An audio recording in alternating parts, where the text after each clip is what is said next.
At 2:30 in the morning, Napoleon Bonaparte tries to stand up. He has not stood on his own in days. His valet, Louis Marchand, and the priest Ange Vignali are at his bedside, and when the emperor pushes himself upright, Vignali drops to his knees to pray, certain this is the end. Napoleon falls. Ali, another of his attendants, comes running. There is a violent convulsion in his stomach. For a moment, everyone in the room believes he is already dead. He is not. He will hold on for several more hours. By 4 in the morning, he is crying out 3 times to no one, "My God, my God, my God." The English doctor Archibald Arnott is sent for and does not arrive until 6. He finds the Emperor of the French barely breathing, murmuring incoherently, then briefly terribly lucid, then gone again into delirium. 5 men are in this room, on this island, in the middle of an ocean 1,200 miles from anywhere. A general, a priest, 2 valets, an English military doctor who has grown against every instruction from his government, to genuinely like the prisoner he was sent to watch die. Within 18 hours, all 5 of them will be able to tell you exactly what he said, and precisely when he said it, because in a matter of hours, one of them will begin writing it all down, not from memory, but almost as it happens. This is the most closely documented death in this entire series. And it is happening to a man who once commanded 800,000 soldiers across an empire that stretched from Madrid to Moscow, and who is now confined to a 5-room farmhouse on a volcanic rock, watched day and night by a governor who counts his silverware. But we are not starting in this room to understand how the man who reshaped the map of Europe ended up dying slowly in a damp bedroom guarded by British soldiers, arguing with his doctor about pills he refuses to take. We have to go back 24 hours before this moment, before the convulsion, before the cries in the dark, to the last quiet evening he had left. Part 1. The house on the Windswept Plateau. Longwood House was never meant to hold an emperor. It was built as a barn in 1743, converted into a farmhouse, and later used as the summer residence of the island's lieutenant governor, a modest single-story building on an exposed plateau, roughly 6 kilometers from the only town on Sainte-Hélène. A British-held volcanic island in the middle of the South Atlantic, over 1,000 miles from the nearest coastline in any direction. When the British government decided this was where Napoleon Bonaparte would spend the remainder of his life, they chose Longwood for one reason above all others. It sat on open, treeless ground, easy to watch, easy to secure, impossible to approach without being seen. The island's governor, Hudson Lowe, considered offering Napoleon the far more comfortable plantation house, the governor's own official residence with its shade trees and gardens, and decided against it. Longwood would do. It did not do well. Napoleon's own general, Charles de Montholon, wrote to Lowe within a year of their arrival to complain formally. Longwood, he said, was the unhealthiest part of the entire island. There was no water, no shade, no vegetation that would grow in the constant wind. The soil was too parched to sustain even a kitchen garden. The rooms were damp nearly year-round, and Napoleon kept fires burning through the day in an attempt to dry the air, which only made the rooms suffocating in the other direction. Rats infested the house so thoroughly that hunting them became something close to evening entertainment for the staff.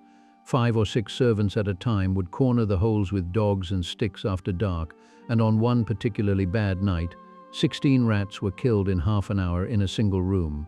Napoleon's own hat, hanging by the door, once had a rat leap out of it as he reached to put it on. This is where he has lived for 5.5 years. This is where, at 86 degrees south of everything he built, he will die. The house holds perhaps a dozen rooms in total, connected in an irregular line that grew somewhat haphazardly as additions were made to accommodate his household.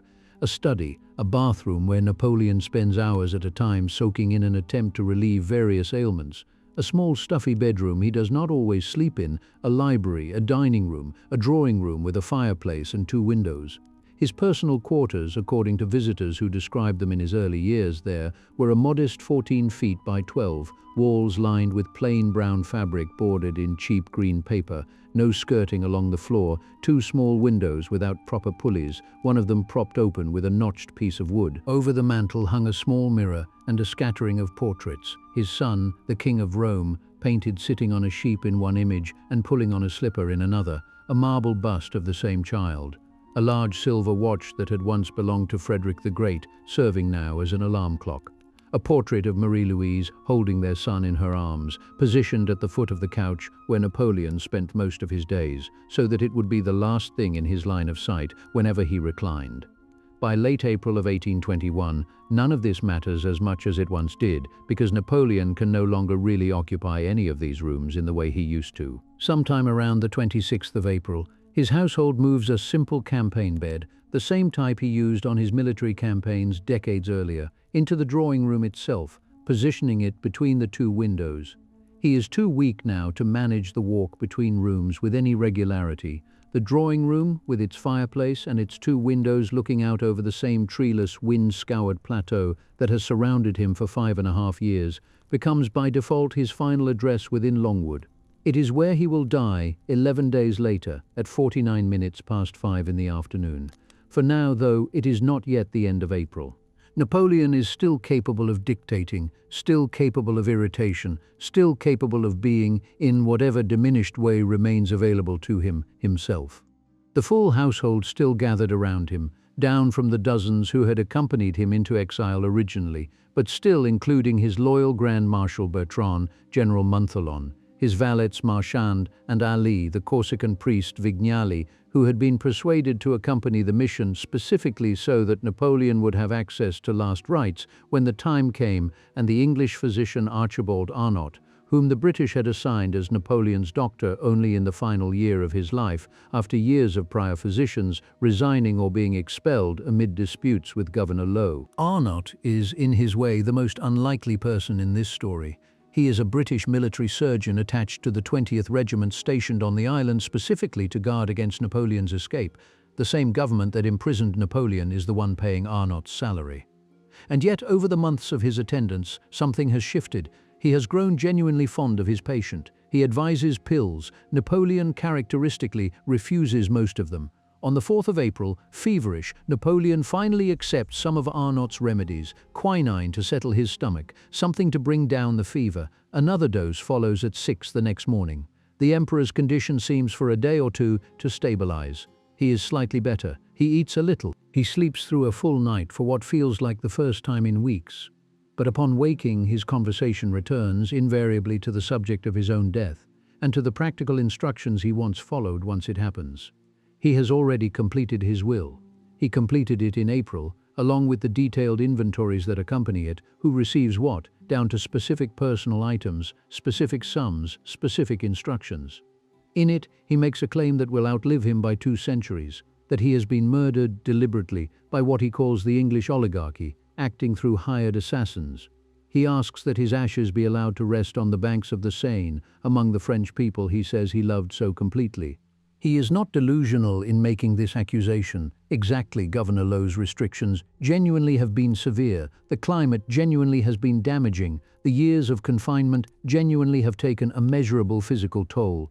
But whether any of it constitutes murder, in any sense beyond metaphor, is a different question entirely, one that will occupy historians and toxicologists for the next 200 years. What Napoleon does not yet know in these final days of April is that he is not simply the victim of a slow, ordinary decline. Something specific is happening inside him. His father died of stomach cancer. He does not know that he is dying of the same disease in the same way, and that the tumor has been growing for longer than anyone around him has understood. To see how it got this far, how the man who once dictated peace terms to the crowned heads of Europe ended up confined to a farmhouse, arguing with an army doctor about a dose of quinine, we need to go back considerably further than this April. We need to go back to a battlefield in Belgium 6 years earlier, on a Sunday in June. Part 2. How an emperor becomes a prisoner. The Battle of Waterloo is fought on a Sunday, June 18th, 1815, on a muddy field south of Brussels. Napoleon has been emperor of the French in one capacity or another, on and off, for over a decade, losing it once already in 1814, exiled to the island of Elba, and then extraordinarily escaping that exile within a year, landing back in France with a handful of soldiers and watching entire regiments sent to arrest him instead, switch sides and march at his back all the way to Paris. It is one of the strangest returns to power in European history. It lasts exactly 100 days, At Waterloo, he commands roughly 74,000 men against a coalition force under the Duke of Wellington, reinforced late in the day by the arrival of the Prussian army under Field Marshal Blücher. For much of the battle, Napoleon appears to be winning. Then the Prussians arrive in force, and the French army, exhausted and increasingly disorganized, begins to collapse. By the end of the day, it is a rout. Napoleon returns to Paris, not as a conquering emperor, but as a defeated one, and this time there will be no second act. 4 days later, on the 22nd of June, the French Parliament forces his hand. He abdicates in favor of his 4-year-old son, a gesture that satisfies no one and changes nothing. The provisional government, led by his former police minister Joseph Fouché, has no intention of allowing a child to rule, and no particular loyalty to the father either. Napoleon understands immediately that he is in real danger. The Prussian Field Marshal Blücher has made his preference for how this should end unambiguous. He wants Napoleon executed, ideally shot, ideally soon. The British want something else: imprisonment, exile, containment. But containment is a considerably better outcome than what Blücher has in mind. Napoleon asks the naval minister for 2 frigates at the port of Rochefort on the Atlantic coast. His plan, to the extent he has settled on one, is the United States. A wide ocean, a hostile to Britain government, the possibility of simply disappearing into a country large enough to lose himself in. He arrives at Rochefort on the 3rd of July. The frigates are ready. The wind is not, and neither more decisively is the sea, because the Royal Navy has moved a squadron into position specifically to prevent exactly this outcome, blockading the harbour so thoroughly that no French vessel can slip past without a fight. For 4 days, Napoleon and his advisors debate options that grow progressively less realistic. One officer offers to take his own frigate out first, engaging the British ship directly, buying time for the second vessel to slip past in the confusion, essentially offering to be sacrificed so Napoleon can escape. The captain of the second frigate refuses to play his assigned role in this plan. Someone suggests a small, considerably less impressive corvette anchored further down the coast. Its captain is willing, but the ship is slow, and everyone involved knows a chase with a slow ship ends only one way. Each day, the size of the British blockade grows. Each day, the realistic odds of slipping through get worse, not better. On the 8th of July, the provisional government in Paris, for whom Napoleon's continued presence on French soil is now an active diplomatic liability, complicating the peace negotiations they are desperately trying to conclude, essentially orders him to leave. He boards a ship and moves to a smaller island just off the coast, buying himself a few more days, but the underlying calculation does not change. The sea is closed. The land offers nothing better. French counter-revolutionary forces are mobilizing, and being captured by his own countrymen carries its own considerable risks. On the 10th of July, his aides make contact with Captain Frederick Maitland of the British frigate Bellerophon, delivering a letter that states formally, "The Emperor Napoleon, having abdicated the throne of France, has chosen the United States of America as his destination, and is presently aboard ship at this port for that purpose." It is, in essence, a request for safe passage, an appeal to be allowed to leave, addressed to the very navy that is preventing him from leaving. Maitland's response is careful and deliberately non-committal. He has, in fact, already received secret instructions from the Admiralty anticipating precisely this situation, though he does not share this with Napoleon's representatives. He tells them only that he has no authority to grant any terms whatsoever, but that he can convey Napoleon and his household to England, where the matter can be decided by higher authority. It is not the answer Napoleon wants. It is, functionally, the only answer available to him. On the 13th of July, with no better option remaining, Napoleon writes directly to the Prince Regent of England, the future King George IV, placing himself in his own words upon the prince's mercy. It is an extraordinary letter for a man who commanded most of Europe within living memory to have to write. An appeal for protection addressed to the head of state of the nation that has spent over a decade at war with him. 2 days later, on the 15th of July, Napoleon boards the Bellerophon and formally surrenders himself into British custody. He believes at this point, or at least hopes, or at least tells himself he believes, that Britain will treat him with some degree of dignity, perhaps exile somewhere temperate, perhaps eventually a return to some kind of private life in Europe, watched but not imprisoned. The British government has already decided otherwise. While Napoleon is still at sea, Prime Minister Lord Liverpool is writing privately to his Foreign Secretary, laying out the options under consideration with a coldness that reads almost administrative. If Napoleon can be intercepted sailing from French waters, he writes, they have a good chance of, in his words, laying hold of him. The simplest course, Liverpool notes, would be to hand him over to the restored French king to be tried as a rebel, but only if that trial could be conducted in a way that guaranteed no possibility of escape. The complication, unstated but obvious, is that a trial carries risk. Rebels can sometimes talk their way out of consequences. Emperors, even deposed ones, have a way of becoming sympathetic figures in courtrooms. Exile to a remote island removes the complication entirely. No trial, no verdict to dispute, no possibility of escape, and just as importantly from the British perspective, no martyrdom. The island selected is Sainte-Hélène, a volcanic outcrop in the South Atlantic, over 1,000 miles from the nearest coastline in any direction, so remote that a Royal Navy squadron considers it one of the most secure possible locations for confining precisely the kind of man who has already escaped one island exile and marched back into power within a year. On the 7th of August, Napoleon is transferred to a different ship, the Northumberland, for the voyage south. He will not set foot on European soil again. He arrives off Sainte-Hélène on the 15th of October and disembarks the following day.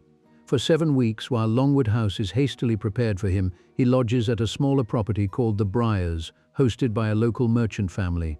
On the 10th of December 1815, he moves into Longwood House. He will live there for 5 years, 4 months, and 25 days. Part 3. What Bertrand wrote down. Grand Marshal Henri-Gatien Bertrand has been with Napoleon since the beginning of this exile, one of the small handful of officers who chose to follow their emperor into confinement rather than remake their lives under the restored French monarchy. For nearly 6 years, he has kept notebooks. At first, they read like a personal diary, cryptic and irregular. But somewhere in these final months, Bertrand seems to understand what he is actually witnessing, and his notes change character. They become almost forensic. Times, symptoms, exact words where they can be made out. He is not writing a memoir of a great man's final days. He is producing, without quite meaning to, one of the most precise medical and personal timelines of any death in this entire historical record. It is because of Bertrand, and with somewhat less reliability, the accounts of the physician Antomarchi, the valet Marchand, and General Montholon, that we can trace what happens over the final day of Napoleon's life, with a level of detail that borders on unsettling. By the 28th of April, Napoleon is fully delirious for the first time. He authorizes Antomarchi, in a moment of clarity, to perform an autopsy on his body after death, a strange kind of foresight, arranging the examination of a corpse that is not yet a corpse. The following days blur into a repeating pattern that Bertrand records almost mechanically: delirium, fever, mental confusion on the 29th. On the 1st of May, hiccups and occasional delirium. Arnott and Antomarchi no longer leave his bedside, and Arnott, the British doctor who was never supposed to feel anything for this prisoner beyond professional obligation, begins privately expecting the worst. On the 2nd, his condition holds roughly steady, though he can no longer manage to eat. On the 3rd, the hiccups return, and in the afternoon, the priest Vignali administers the last rites. On the 4th of May, Napoleon is coherent enough in fragments to remark on his own condition with something close to his old dry precision. "I know," he tells those around him, "that I do not have the specific symptoms that would indicate imminent death, but I am now so weak that it would not take a cannonball to finish me. A single grain of sand would be enough." That night, the night of the 4th into the 5th, is, by every account, comparatively quiet. Napoleon seems to be resting. The household, exhausted after weeks of constant vigil, allows itself to actually sleep for a few hours, on the assumption that nothing acute is happening. At 2:30 in the morning, everything changes at once. Napoleon tries to rise from the bed unassisted. He has not managed anything like this in days. Vignali, at his side, drops to his knees, certain the end has come and beginning to pray. Napoleon falls. Ali, roused by the sound, comes running. A violent stomach convulsion follows. The household will later describe it in terms of a seizure, and for a moment, in the dim light of the room, several of the people present believe he has already died in front of them. He has not, but something has shifted decisively. By 4 in the morning he is crying out repeatedly, 3 times according to Bertrand, the same phrase: "My God, my God, my God." before subsiding into a kind of low, continuous moaning interspersed with yawning, a detail multiple witnesses note independently, the strange, involuntary yawning of a body in extremity. Dr. Arnott is sent for. He does not arrive until 6. When he does, he finds the emperor barely breathing, his pulse erratic, moving between total incoherence and brief windows of something closer to consciousness. Between 5 and 6 that morning, his breathing eases somewhat, not improvement exactly, but a kind of temporary plateau. Arnott, along with Antommarchi, does not leave his side again. Through the middle hours of the day, the household enters what will later be described as a form of vigil that gradually expands to include people who are not, strictly speaking, part of the inner medical circle. Madame Bertrand, Fanny, the Grand Marshal's wife, brings her own children to the bedside at some point during these hours, a decision that in retrospect seems almost inexplicable, but which she apparently judges appropriate, given the historical weight of what is happening in the room. The children do not take it well. The sight of their emperor, cadaverous now, his color gone, breathing so faintly it is at times difficult to detect, his eyes at moments open and fixed, but registering nothing, proves more than they can process. One of the Bertrand boys, young Napoleon Bonaparte, faints outright at the bedside. The children are removed to the garden.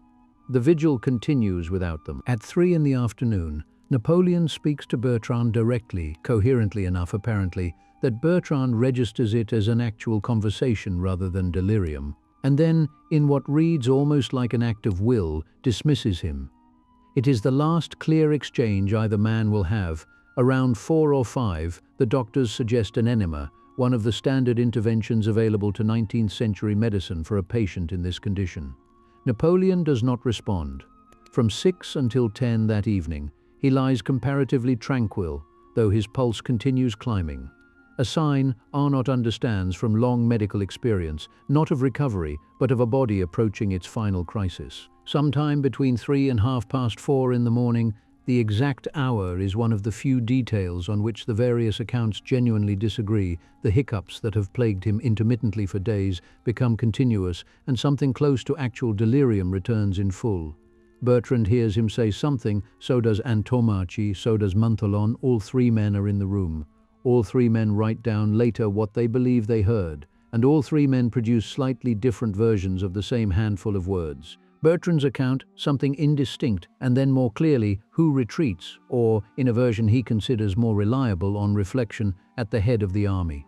Antommarchi's account, timed by him specifically at 5:30 in the morning, broken, barely articulate syllables, among them the words head and army, and then he notes the power of speech leaves Napoleon entirely.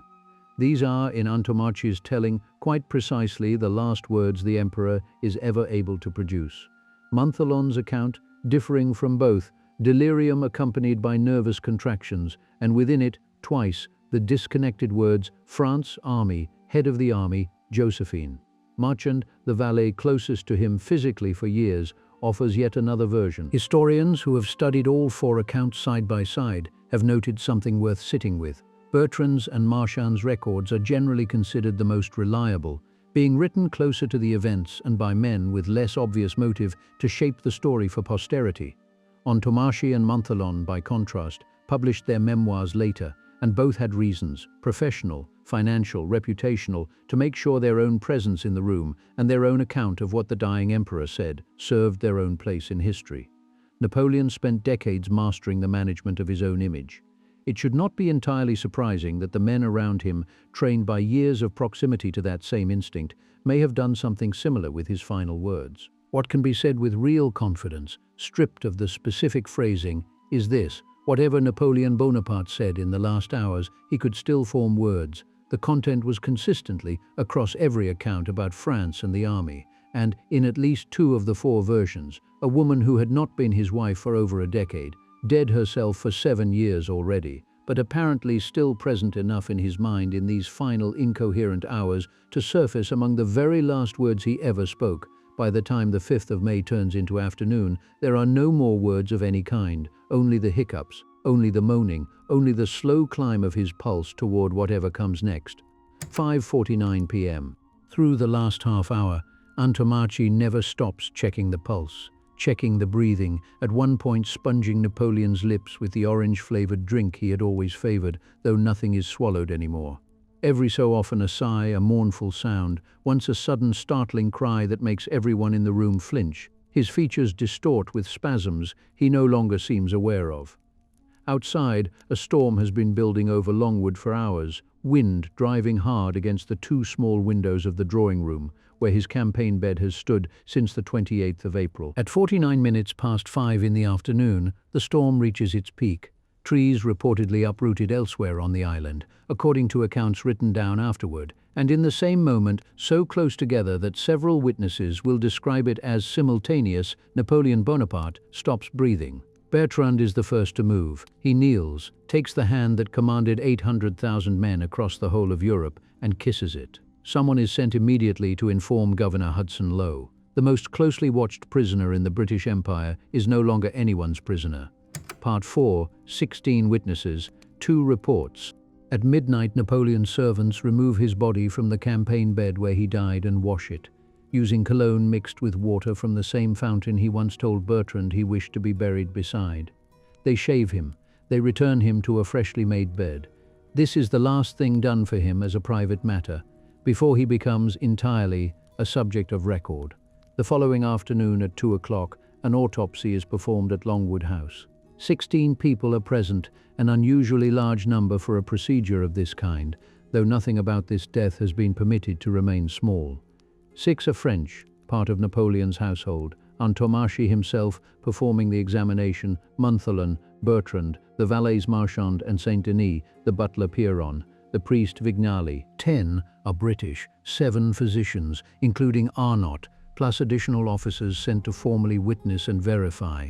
Nothing about Napoleon Bonaparte, alive or dead, has ever been permitted to go unwitnessed by the government that spent 6 years imprisoning him. His death is no exception. What they find opening his body is this: significant weight loss, extreme paleness of the skin, several cavities in the upper lobe of his left lung, tuberculous in appearance, though his right lung is entirely normal, ruling out active widespread disease there. Swollen lymph nodes, a moderate accumulation of fluid around both lungs. His heart is pale but structurally unremarkable, no sign of the kind of damage that might independently explain his death.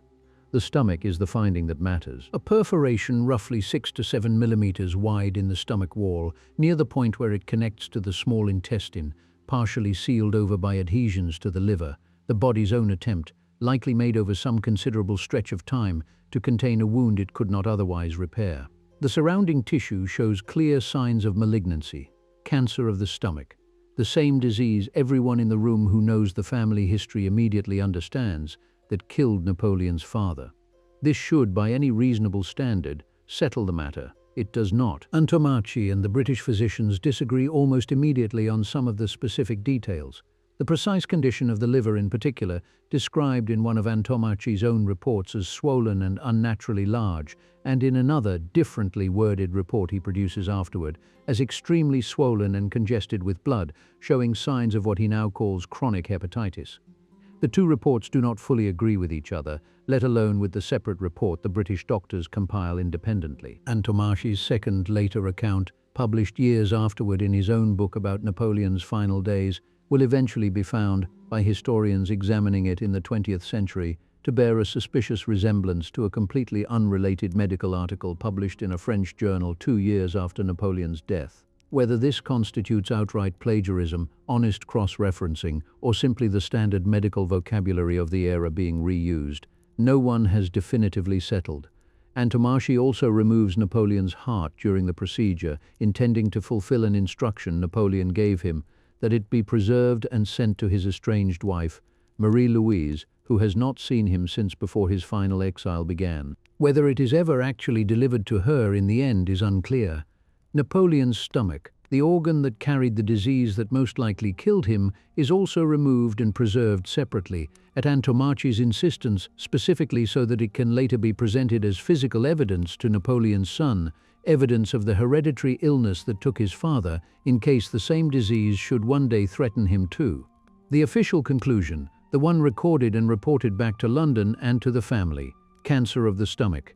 case closed by the standards of 1821 medicine. It does not stay closed. In 1961, well over a century later, a Swedish toxicologist named Sten Forshovud examined strands of Napoleon's hair, preserved as was common practice at the time by several people close to him in his final months, cut and kept as mourning keepsakes, and finds arsenic levels dramatically higher than would be expected in an ordinary 19th century body. The finding detonates a controversy that has never fully settled since. Arsenic, administered in small enough doses over a long enough period, is notoriously difficult to detect through the symptoms alone. It produces exactly the kind of slow, cumulative deterioration Napoleon experienced across his final years: stomach pain, chills, alternating diarrhea and constipation, gradual wasting. It is also, historians point out with a certain grim relevance, a mineral compound that acts as a natural preservative, which lines up disturbingly well with later reports from the 1840s that Napoleon's body, when eventually exhumed, was found to be in a remarkably well-preserved state for someone who had been dead for nearly 2 decades. The theory has a specific villain in most versions. The star-patterned green wallpaper that lined Napoleon's rooms at Longwood, dyed using a pigment known as Scheele's green, which was, in the technology of the period, produced using arsenic compounds and known to release toxic vapor when the paper became damp, a condition that, given everything already established about Longwood's chronic humidity, was essentially constant. More recent toxicological analysis has complicated the poisoning theory considerably. Testing conducted on hair samples from other people of the same era, people with no plausible connection to any assassination plot whatsoever, reveals comparably elevated arsenic levels, suggesting simply that arsenic exposure through wallpaper dye, through medicine, through cosmetics, through dozens of ordinary 19th century products was far more universal at the time than anyone realized. Elevated arsenic in a single set of hair samples, in other words, may prove nothing more than that Napoleon Bonaparte lived in the 18-teens and 20s, like everyone else around him. The gastric cancer diagnosis, re-examined by a full international panel of pathologists assembled specifically for the bicentennial of his death in 2021, working from the original 19th century autopsy descriptions using modern diagnostic standards, holds up. The perforation, the tissue description, the family history, the years of documented symptoms, all of it aligns with what a specialist today would recognize, without much hesitation, as advanced gastric cancer, quite possibly one that had been silently developing for far longer than anyone at Longwood understood. The most likely truth, according to the consensus of modern medical historians, is unglamorous. Napoleon Bonaparte, Emperor of the French, conqueror of most of continental Europe, died the same way his father did, of the same disease, on an island in the middle of an ocean, watched by 16 witnesses who could not fully agree on what they were looking at. He is buried on the 9th of May, in a valley near the fountain he once pointed out to Bertrand, exactly as he requested. The British governor, Hudson Lowe, refuses to allow any inscription on the tombstone that uses the word Napoleon, or the word Emperor. The stone that marks the grave, for the next 19 years, carries no name at all, only 2 words, in French, Sigit, here lies, aftermath. For 19 years, Napoleon Bonaparte lies beneath an unmarked stone in a valley on Sainte-Hélène, guarded, in death as in life, by the country that defeated him. The British consider the body theirs to hold, and hold it they do, refusing every French request for its return, first from King Louis XVIII, then from his successor Charles X, neither of whom, in truth, pushes especially hard, given how little either monarch wants to revive public affection for the man they replaced. It is Louis Philippe, the so-called citizen king, who comes to power after the upheaval of 1830, who finally sees political value where his predecessors saw only risk. In May of 1840, his foreign minister formally requests the body's return. The British government, perhaps testing the political temperature more than genuinely agonizing over it, agrees without much resistance at all. Lord Palmerston reportedly calls the whole request, with some private amusement, a thoroughly French idea. The mission is placed in the hands of the Prince de Joinville, the king's own son, commanding the frigate Belle Poule on a voyage of over 7,000 kilometers to bring the emperor home. When the coffin is finally opened on St. Helena, on the 15th of October, 19 years almost to the week after his death, what the witnesses find stops them cold. Napoleon's body is remarkably, almost unnervingly well preserved, his face still recognizable, his uniform still largely intact. his hands still folded exactly as they had been left. Only his boots have cracked open, exposing his toes. General Bertrand, present at the original burial, and now present again at the exhumation, weeps. So, by most accounts, does the normally composed Bertrand. A doctor present suggests opening the jars containing Napoleon's preserved organs, the stomach, removed specifically for this kind of future scientific verification, to compare them against the original autopsy findings. Bertrand refuses, furious at the suggestion. The coffin is resealed. The mystery of exactly how well preserved a body should or shouldn't be after 19 years in a lead coffin becomes, for later generations of French conspiracy theorists, Exhibit 1 in a persistent rumor that the British secretly substituted a different corpse, most commonly named as Napoleon's own butler, who had died on the island years earlier and supposedly bore some resemblance to him. No credible evidence has ever supported this. It survives anyway, the way these stories tend to. The body arrives in Paris on the 15th of December, 1840, inside a funeral carriage built specifically for the occasion, 10 meters tall, gilded, draped in purple velvet embroidered with golden bees, requiring 16 black horses to pull it under the Arc de Triomphe, a monument Napoleon himself had commissioned decades earlier and never once lived to see completed. Temperatures that day never climb above 10 degrees Celsius. Snow has fallen recently. None of it keeps the crowds away. Hundreds of thousands of Parisians line the route, some watching from rooftops, waiting for hours in the cold to see a coffin pass. The government, wary of exactly the kind of political unrest that made this whole gesture so carefully calculated in the first place, restricts the official ceremony to military personnel only. Ordinary citizens watch from behind barricades. At Les Invalides, General Bertrand, the same man who 19 years earlier was the first person in the room to kiss Napoleon's dead hand, is given the honor of placing the emperor's sword upon the coffin. He hesitates, overcome, unable to complete the gesture. General Bertrand steps forward and finishes it for him. The tomb itself, the vast red quartzite sarcophagus beneath the dome of Les Invalides, ringed by 12 marble victory figures with bowed heads, that most visitors to Paris eventually stand above and stare down into, will not actually be completed for another 21 years after this. Napoleon's coffin sits in the interim in a smaller chapel elsewhere in the same building, waiting for the monument. France is still arguing about how to design. It is not until the 2nd of April 1861, 40 years after his death, under the reign of his own nephew, Napoleon III, that his remains are finally permanently laid to rest in the crypt where they remain today. The wallpaper, the specific patterned green wallpaper from his bedroom at Longwood, the one implicated for decades in the arsenic poisoning theory, has long since been removed from the original house, which itself fell into such severe disrepair after Napoleon's death that for a period it served almost unbelievably as farm buildings. The room where he died, according to one contemporaneous account, was at one point used to house sheep. The house has since been restored, purchased outright by the French government in 1858, and now operates as a museum. Termites, humidity, and the passage of 2 centuries have required repeated reconstruction.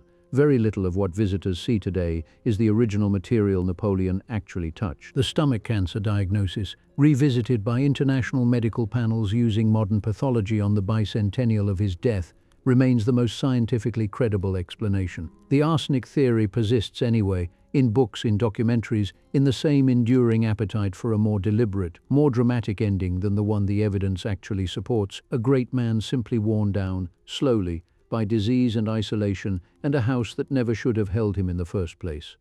Longwood House, 5,000 miles from Paris, still sits on its windswept plateau. The wind still blows, the rats are gone. If you like videos like this, please give it a like and subscribe to the channel. You'll find videos about the final moments of other famous people and more. Feel free to leave a comment. I'll read and reply to each one. Your engagement means a lot to me. Thank you for your attention. Goodbye.